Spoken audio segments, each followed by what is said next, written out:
চাচি এই জায়গায় বসে বসে কি পাবেন? কি আর ভাবিম রে চাচা, তোর চাচাটা মুখে গান থুইয়ে ওই যে গেছে কয়খানে থাকিস গো আসবে না, আর খোঁজ নাই খোঁজ নাই। চিন্তা লাগাইছম কখন আসবে, মুখ কখন নিয়ে যাইবে, তাই খালি ভাববে নাকছম।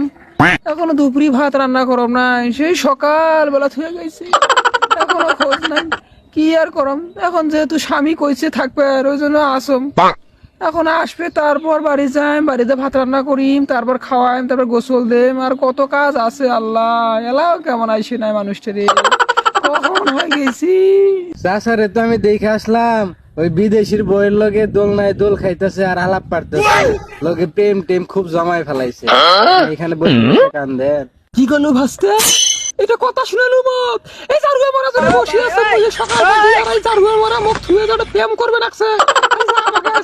জারুয়া মারা ভাত ভালোভাবে খেলে আজকে, এই জারুয়া মারার জন্য আমি কত কিছু করনু, আর এই জারুয়া মারাটা মুখে একলা ধুয়ে ওরা যা প্রেম করবে রাখছে না। এই চলে গেছি স্কুলত, এলাম আনবে আনে নাই জারুয়া মারাটা, এই মুখে যাওয়া লাগবে, আর মুখ আলা ভোলা পায়া এই যে সব কাজ করবে না, বাড়ি যাম আগে জারুয়া মারাটা শিখিয়ে দেবে আজকে, বাড়ি যাওয়া আগে ইনশাল্লাহ।